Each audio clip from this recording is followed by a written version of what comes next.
All right, cool. Hey, everyone. I'm John Cline. You can find me at ClineJJ on the internet, pretty much anywhere. And I'm going to talk about intent and location search. So a little bit of background on me. I'm a senior engineering manager at Blue Apron, where I work on the growth team, which works on kind of customer acquisition, the homepage, email, our A/B testing platform, tracking, kind of a bunch of other things. Previously, I worked here at eBay as the homepage team lead there and an engineer there for a few years. So the long story short of my professional career is I build homepages. I also make a few other things in my spare time, texting.zone and map roulette. We're going to talk a little bit, about the last one. What's texting.zone? Texting.zone is a service you can sign up for that will send you a reminder text every day at a time you specify for, I think it's 3 months right now. That's it. It's a zone you can text at. That's all you need. So yeah, you can check it out. It's a fast website. It's good. But we're going to talk about location search today. So there's some things that location search is good at now. It's really good at if you're trying to find somewhere to get a meal, like if you're trying to find lunch around Blue Apron's office on 23rd Street, a few blocks away. It's really great if you're trying to find a good bar to go to after this meetup. It's also pretty good if you're trying to find a fun part of a city, like Anchorage, which is somewhere I'm going this weekend. So, right there where all the dots are, that's a good place to go. Some things that's not really good at, and this is kind of interesting, that you probably don't realize it's not good at until you start thinking about it. What's a good coffee shop to find on my way to work? So I live in the East Village. I walk to Flatiron every day. That's not a helpful map for me to figure out like what's actually good to go. Like I'm probably not going to walk down to Greenwich Village on my way to work or like over to Chelsea. It's not super helpful. If I'm trying to meet up with a friend who lives on the Upper West Side and we just want to meet at a cafe, what's a good place for us to meet? Like that's also not a super helpful map. Or if I'm trying to get my team together and one of them lives in Astoria, someone lives on the Upper West Side, someone lives in Chelsea, I live in the East Village, someone lives in Brooklyn. It's basically like all of New York City. It's still not super helpful to try and figure out like where are we getting together. And it's kind of interesting to think about this because most of the time when you're trying to do this on your own, you'll kind of like run through a bunch of stuff in your head to like find somewhere to meet someone and then kind of do a bunch of filtering and then send it to search. And it's really like basically the problem is that most search for location just is only good at finding things that are nearby a particular radius. It's really bad at taking into account what are you trying to do? Are you trying to meet up with someone? Are you trying to like go somewhere? Do you have a meeting later that you're trying to go between two places? It's really bad at doing that. And that's kind of what when I say intent, that's really what I mean. Like, where are you trying to go? What are you trying, like why are you searching for that place? What are you trying to do? Does the search know where you're coming from or where you're going or how you might be getting there? So let's take a quick second and we're gonna do a little demo with what would a search look like if we actually took that into account. So Map Roulette's this thing I built a long time ago, so apologies for the interface, but it works. So here's an example of kind of, if I want to try and find a coffee shop on my way to work, let's see, let's filter to coffee. And so basically the way this works, you put in a start and an endpoint, and it finds some number of places along the way, and we'll talk a little bit about what exactly it's doing right now while it spins. Okay, so it found Cafe Orlin, which is right around here, right there. It found Irving Farm Coffee Roasters, which is kind of up at the dot here. And then a place, Brooklyn Roasting Company, which is actually right outside our office, which is pretty good. And if you wanted to, let's say, route it, let's say I wanted to stop by Irving on my walk, I can route it, and it kind of tells me, okay, cool, you can walk that way and you'll have a nice walk to work and get some coffee. So that's just kind of like a basic idea. Like if you just take another data point and use some kind of logic between those 2 points, you can start factoring in intent. So let's talk a little bit more about like what's actually going on under the hood with this app. So it takes your 2 points, and this was, like let's say we're going from eBay down to the ladder's office. This is kind of some screenshots from when I did a similar talk a while ago. You do a lat long lookup. So pretty much all of this math is a lot easier to do when you're just dealing with numbers and kind of an XY coordinate space, rather than actually trying to think about, what is a city, like what makes up a city and how do people get from point A to point B. So you can do a latitude longitude lookup. You can figure out kind of the line just using, algebra and stuff to figure out that line and find some number of waypoints along that line that you want to kind of then do a radius search around. And so you do a radius search around each of your waypoints. It'll give you some results. You put those into a list, and then you can use Google to like give you the directions along each of those points. So what's different kind of about that versus what was happening before? So normally when you're doing a search, kind of like basically every radius search or every location search that kind of exists ever, it'll do a latitude longitude lookup on whatever point you're trying to center it on, or kind of the map area that you're looking at. It'll find all of the locations that are within some distance of that, so either within the view that you're looking at or just within X number of meters or miles from the center point. And then filter that with whatever relevancy criteria, Google or Foursquare, whoever wants to apply, and then return those results. So it's all pretty basic, and that's generally why a lot of it tends to be fast. Relevancy is kind of the hard part, but at least finding the set of locations you want to include is pretty straightforward once you have the latitude and longitude.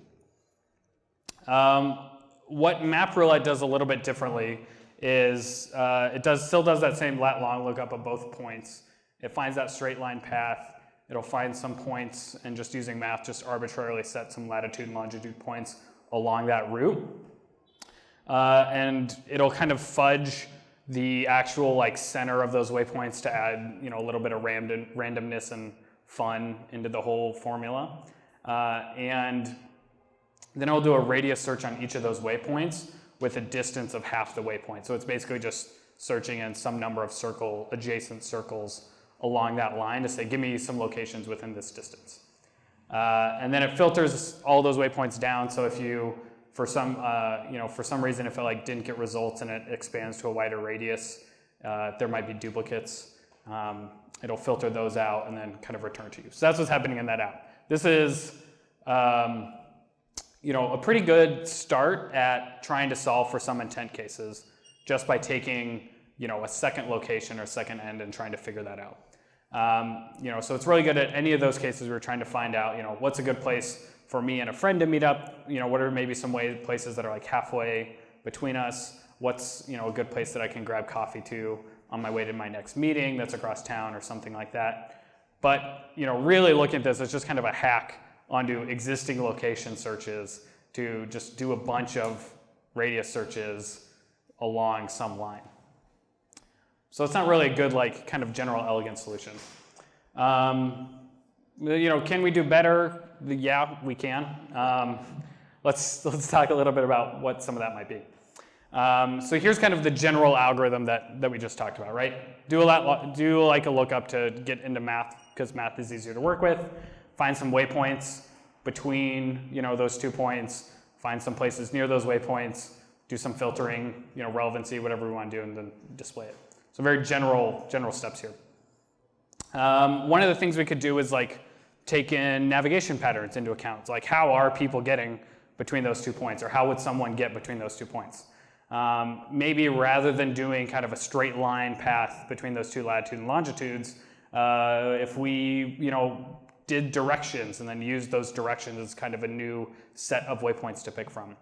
What if we started to look at travel, actual travel time between that and took that into criteria rather than the straight line path? Maybe there's a mountain range, or if you're in the middle of 18th Street and you're trying to go to the middle of 17th Street, that's obviously straight line, very short, but reality, it's, a good like 10-minute walk. So maybe what if we took that stuff into account, right?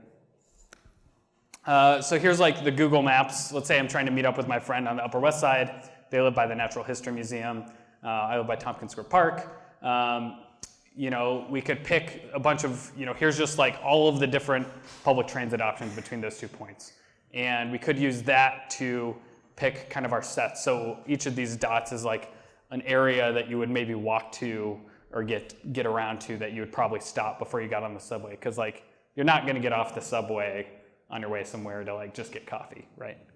And if anyone's ever made this transfer on the L between the F line to the 1 or the L to the 1 knows that you might as well just get out of the subway station there and get some coffee because you're still walking between 6th and 7th Avenue. Or, let's say in the case where you're meeting a friend and you're like going to go halfway, there's a whole bunch of options along that, right? You could meet up pretty much any one of the 3 6th or 7th or 8th Avenue lines and get off anywhere on that. So, you could just use that direction set and actually using kind of the path that the directions are taking as your new waypoint set, which immediately gets a lot smarter. Google kind of already does this. I think this is rolled out to iOS, but if you're in the navigation mode in Google Maps, you can search for a gas station or a restaurant or a grocery store or whatever, and it'll find somewhere that's kind of on your way, give you some options, and then you just select it and it'll automatically add it to your route.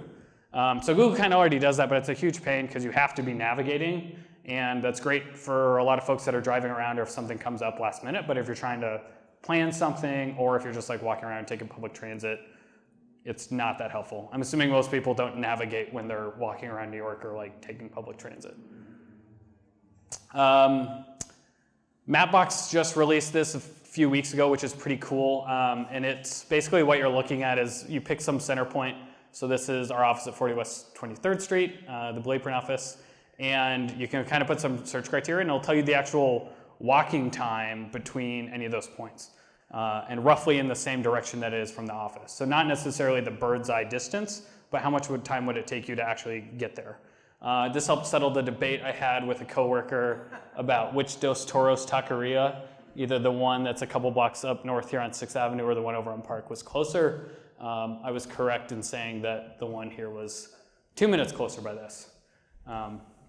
So this is kind of an interesting thing that you could do to help figure out, let's say, you're meeting up with someone who's down here, you now know that all of these options and the times kind of off route that they might be to get there. It's another way that you could help, kind of filter out that waypoint set and make it smarter before you go. Another thing you could do is kind of constrain that search area. So rather than just kind of looking at a big box of whatever device you're trying to access on and whatever that screen size is and whatever zoom level someone has it set to, maybe just pick a shape and we can filter out our result set from that, right? That's pretty easy to do. You're just determining whether something's in a box or out of box. Foursquare actually has this feature, which is pretty handy. You can just draw a shape on the search results and it'll just look for areas inside that. So going back to my coffee shops along the way to work situation, this is actually super helpful. And almost all of those are exactly on the way except for maybe this one, but it's on the park, so it might be nice. Probably the bigger thing is actually take geography into account. There's a bunch of reasons why people or roads go the way they are, either for geographic features like rivers and lakes and oceans and mountains and tunnels and all of that stuff, or traffic, right? Certain times of day, all of those different factors might lead into why you would want to take one route over another. If we go back to this example of trying to meet up with my friend on the Upper West Side, it's showing me results from New Jersey or Brooklyn. I'm probably not going to go to those if I'm trying to meet up with a friend on the Upper West Side. That's not going to happen. We could add in some weighting factor, and apologies for the terrible Photoshop here, but add in some weighting factor so that something that's farther away from kind of our straight line distance has less weight than something that's closer and along the way. Or if we're doing traffic, then just weight things that are on the faster traffic path better. So this is if I wanted to stop somewhere on the way to the airport to get breakfast, let's say, I'm probably going to try and weight things that are along this path that Google picked out higher than things that are on one of the other 2 slower paths that it recommends. So we're starting to talk about weighting and like points, and that might sound familiar to some folks. We're essentially just solving directions finding all over again, like, which is kind of an interesting thing. I mean, that makes sense, right? Part of intent is knowing how someone's going to get from one place to another, or what are the different paths that someone could get there. That's basically just directions search. And all you're adding with intent is just a stop somewhere along the way. One of the original pathfinding algorithms is Dijkstra's algorithm. It's pretty classic. Basically, what you do is you have kind of 2 points. You put them on some sort of graph network or graph that you want to set up. You start at the first one, and kind of you set all of the distances to all the other points as infinity, and then you start traversing the graph in kind of a breadth-first way, figuring out the distance along that. So maybe you have between A and B is a weight of 3, so that distance for B now becomes 3 from infinity, and you kind of keep doing that as you move through the graph with all of the different nodes, lowering the kind of weight as a different path until you get to the destination you're trying to go. There's a really, the Wikipedia article is pretty good on it. A way better way is to just visualize this. So here's a cool GIF that kind of talks about, you can kind of see as it's working from our start to the origin up at the right. Basically red is kind of a closer distance. All these dots will start turning green as we get farther away. And it's kind of doing a big breadth-first search to see what is the kind of weight or distance to get to each one of these nodes from our start point. And we'll give it a little bit to complete, and there's a little wall in the way. But you can see that it's kind of interesting to get to these corners right by the wall, or to get to this corner is like roughly the same weight or distance. And then eventually it finds some route good to it. So Dijkstra's algorithm was invented in the 50s, and it's kind of the basis for pretty much all directions and pathfinding algorithms. A few years later, the A-star search algorithm came out, and there were basically like 3 different revisions that were all like A1, A2, A3, so they just named it A-star. And it takes Dijkstra's and just does a faster optimization. So rather than checking every single node, it kind of goes optimistically, and if it finds one of the neighbors that has the lowest distance, it'll just go to that node and then keep the search going. So the steps are almost the exact same, just this difference of if the neighbor that it's looking at has the lowest distance, just mark it as the most optimal and then move to that node and start looking again. So this one has a lot cooler diagram. So it basically just goes like straight line path towards the node that it's trying to get to, and it kind of hits the wall, so it starts looking back again, outward and outward, until it finds, keeps finding like a way around this wall, which you'll see it start to get. And then because all of those nodes had kind of that easier optimal path, it does that. So you can see it hits a lot less of the nodes, and it's a little more optimistic. And basically the A-star algorithm is pretty much what powers pathfinding and almost everything these days, like video games, your direction search, all that stuff. So we pull it all together. Here's kind of our general algorithm that we talked about with using intent. If we wanted to start doing something new and improved, right, we could take those series of waypoints, and rather than just picking some arbitrary points along a straight line, we could use our A-star algorithm to find a better path that someone might actually take, or just a directions API. Like, it's 2017, you don't need to rewrite directions, just use an API. When you're trying to find locations near those waypoints, you could use a bounding box to narrow those search results. If you wanted to filter the locations that you actually find using that, you could use that A-star algorithm to figure out which ones are closest to the path using kind of the weight value that it calculates from that, and then just display it. I didn't write a demo for that, but that's just something that you can do later. And that's it. I'm John Cline. You can find this talk at that URL, and we're hiring a Blue Apron. So come talk to me afterwards if that's interesting to you. That's it.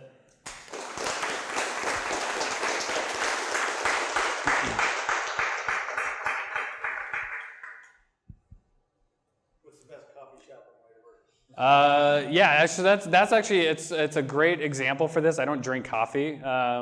So I have to rely on like people I trust reviews. Abraco, which was one of the ones that mentioned, is really good. It's in the East Village.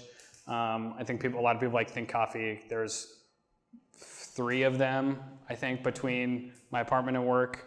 There's 3 liquitarias, so it kind of just depends on what you're into. Yeah.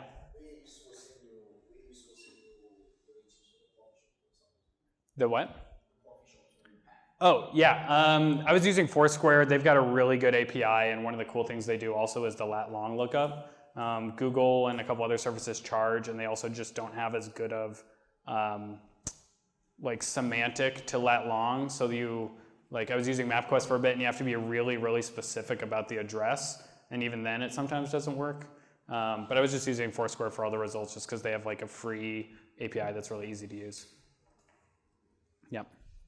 It's kind of an adjacent question, but so you guys are at Blue Apron, you're probably trying to do like pathfinding optimizations, like you want to deliver, like 10 meal kits, and there's an optimal route to deliver all 10.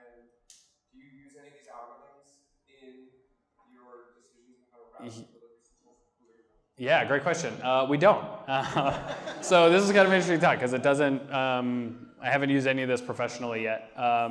We just have contracts with FedEx and a couple other carriers that handle all of our logistics right now. That's obviously an area that like everybody's kind of looking at as to how can we do that better. But it's not something. We're not using anything like this as part of our current infrastructure set. Anything else? Yeah. If you were going to use a case for Blue Apron, like for pathfinding and stuff like that, do you know like how many heuristics you have to consider? Yeah, so the question was how many heuristics we'd have to consider. And something I kind of glossed over a little bit, but heuristics as part of the A-star algorithm is basically how you determine what the weight for each node that you visit is, distance or weight, depending on how you want to define it. That's a really good question. There's probably a lot, we'll go to like the classic FedEx example of where they optimized making right turns, right? So that kind of goes in, that like could be a heuristic that we'd want to look at. We might want to look at weather, density would be a big one. Like, if you're in New York, I'm sure someone at some point has seen like a big trolley of like Blue Apron boxes getting delivered to an apartment building. We'd obviously want to look at density and try to optimize for that. Those are just some things that I'm kind of thinking about off the top of my head.